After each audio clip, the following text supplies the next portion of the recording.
बहनों और भाइयों, ये चुनाव उन्हीं लोगों के खिलाफ एक लड़ाई है, वर्तमान पीढ़ी को बताने की एक लड़ाई कि पिछले 20 वर्ष में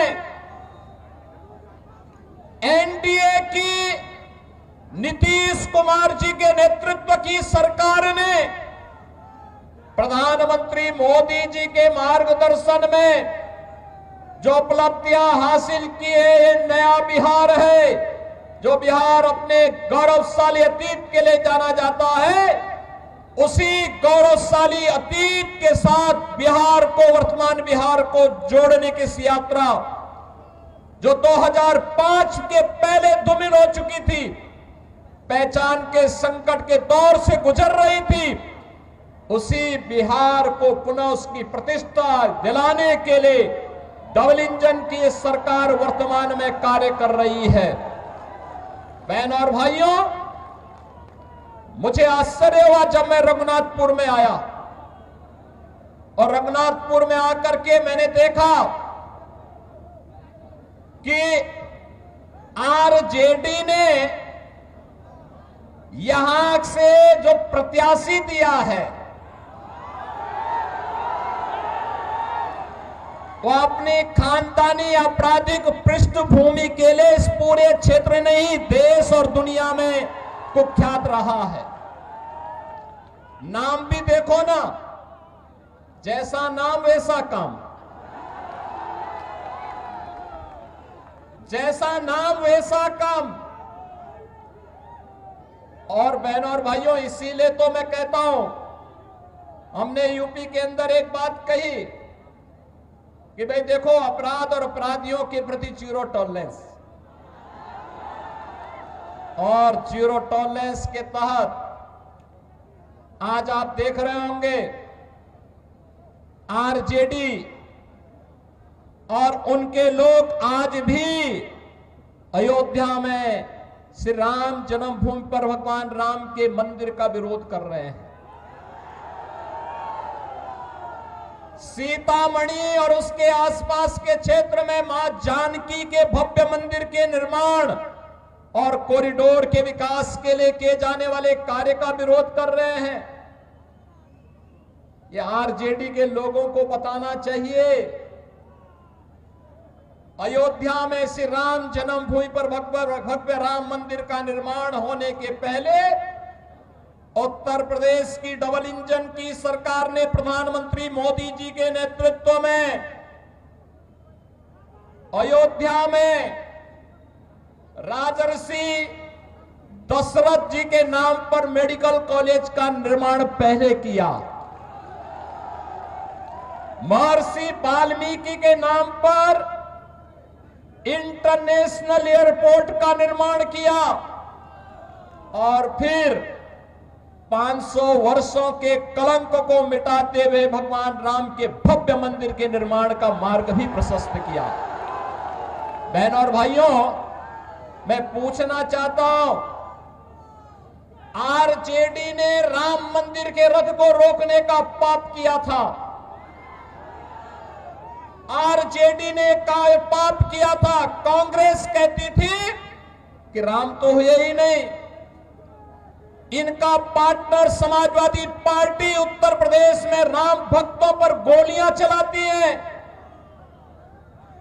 और ये लोग जब भी इन्हें अवसर मिला, एक ने बिहार के अंदर, एक ने उत्तर प्रदेश के अंदर, वहां के नौजवानों के सामने, वहां के नागरिकों के सामने पहचान का संकट खड़ा किया।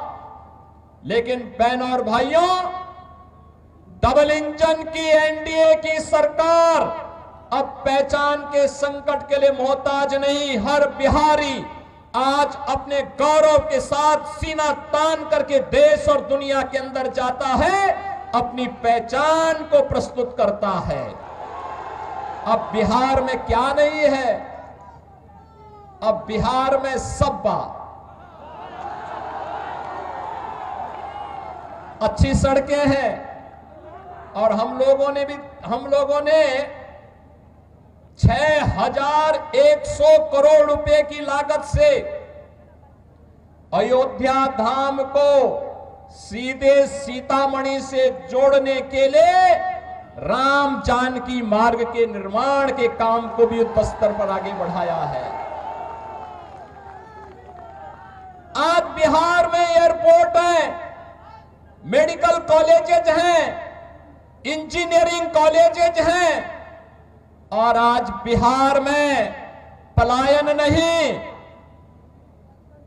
आज यहां पर प्रगति के नए नए प्रतिमान स्थापित करने की दिशा में बिहार आगे बढ़ा है। गरीब कल्याणकारी योजनाओं का लाभ गरीबों को मिल रहा है। अराजकता पैदा करने वालों के खिलाफ जीरो टॉलरेंस की नीति के तहत ये डबल इंजन की सरकार नीतीश जी के नेतृत्व में कार्य कर रही है। और बहनों और भाइयों, जो बाकी बच जाता है यूपी का बुलडोजर उसको पूरा कर लेता है। और मैं तो आप सबसे यही कहने के लिए आया हूं, एनडीए यहां पर सभी नेताओं ने प्रधानमंत्री मोदी जी के नेतृत्व में, उनके मार्गदर्शन में, नीतीश जी के नेतृत्व में, यहां पे हमारे जितने भी अन्य सहयोगी दल हैं, लोक जनशक्ति पार्टी है, जीतन राम मांझी जी की पार्टी हम हैं, इन सभी ने मिलकर के तय किया है कि बिहार को अब जंगल राज की ओर नहीं जाने देना है, बल्कि बिहार के अंदर कर्पूरी ठाकुर, बाबू जगजीवन राम, डॉक्टर राजेंद्र प्रसाद जी और जयप्रकाश जी की विरासत को आगे बढ़ाते हुए एक जन राज के रूप में बिहार को आगे बढ़ा करके यहां की एक एक व्यक्ति की आवाज को सरकार तक पहुंचाने की सरकार फिर से यहां पर बनानी है। और एनडीए इस दिशा से एक बार फिर से अपने मुद्दों के साथ, विरासत और विकास के इन मुद्दों के साथ आपके सामने है। बहनों और भाइयों, सीवान में वह जंगल राज फिर से मत आने दीजिए। आपने देखा होगा कैसे चांद बाबू के पुत्र के ऊपर इसी सीवान में एसिड उड़ेलने का काम हुआ था। ये वही बिहार है। ये अपराधी फिर से जीवित न होने पाए। ये कांग्रेस को, आरजेडी और समाजवादी पार्टी जैसे दलों को शोभा दे सकता है कि वे किसी पेशेवर अपराधी और माफिया को गले लगा करके किसी बाबर और किसी औरंगजेब की मजार में जाकर के सजदा पड़े, लेकिन यहां किसी सच्चे भारतीय को शोभा नहीं देता है। ये नहीं देता है। हम लोग तो उसी मार्ग के पथिक हैं जो गर्व से इस बारे में बोलता है कि रामलला हम आएंगे, मंदिर वही बनाएंगे और बना करके दिखा भी देते हैं।